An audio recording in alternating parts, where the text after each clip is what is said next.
Alright, today I wanted to go over a Godskin duo fight. If you're anything like me, I think this boss right here is a big progression block. It's kind of like the Ornstein and Smo of this game. And so overall, the strategy that I used with no summons and just doing solo and melee only is I only focused on the skinny guy. The skinny guy is the one that I mainly focused on with the damage.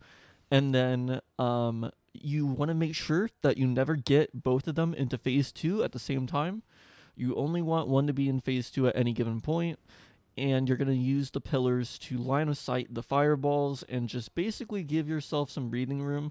You really have to play around the pillars in this fight, and the reason why I say that is because I had to play around them so much just to find those perfect opportunities in order to attack where, the other one is doing something else and I don't have to worry about it. This fight lasted 8 minutes long. You could probably shave that down to like maybe 6 or 5 minutes if you played a little bit more aggressively. But overall, this is an endurance battle. At this point, you'll have a lot of flasks that you could use, and they should be upgraded. And I was around level 80 right here, I believe. Now, I know that I'm a little bit under leveled, but yeah. So overall, you can see me just kind of trying to split them up as best as I can, getting in some damage when I can. And I think in phase two, the skinny guy actually gives you more openings to attack, although they are a little bit riskier.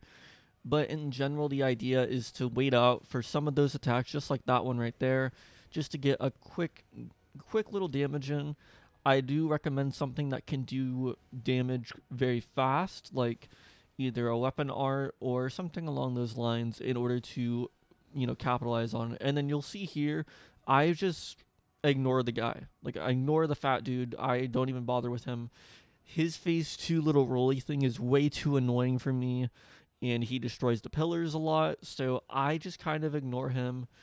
The only time I would damage him is towards the end of the fight to end the fight off. You'll see that at the end of the fight where I do the remaining damage. Oh, I actually go for some damage here, but I am purposely not damaging him because I do not want him to go into phase two. I just want to wait for the skinny guy to respawn and then continue the process. It's slow, but it works. I was really stubborn. I did not want to use summons or any like mimic tier or like Night and Flame or any cheese tactics like that.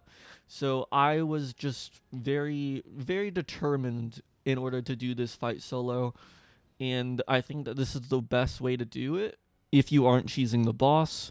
I also do not think that this boss is very well designed. I think that the pillars should respawn or they should not be breakable because the pillars are so important during the fight, and they do way too much damage and have way too much health to make it so that the pillars break like that. And also, both of the bosses having multiple phases is a little bit much, I think. Maybe within time, this boss will not be as bad and we'll just get used to it as like a community. But right now, I do feel like this boss is in kind of a bad place.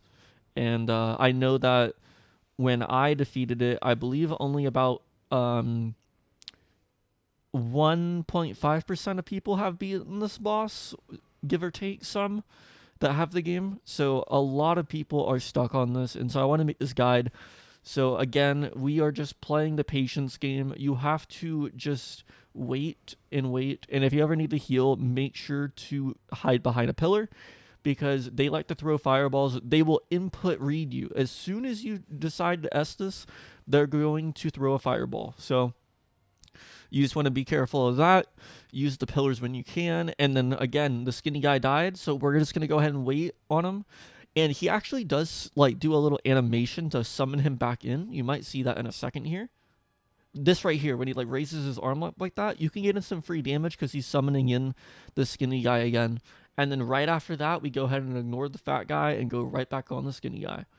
It's really kind of a boring and like just tedious fight, but if you're anything like me and you want to make sure to do every boss like fair and square, then this is the strategy to use. I think that just focusing the skinny dude is the way to go.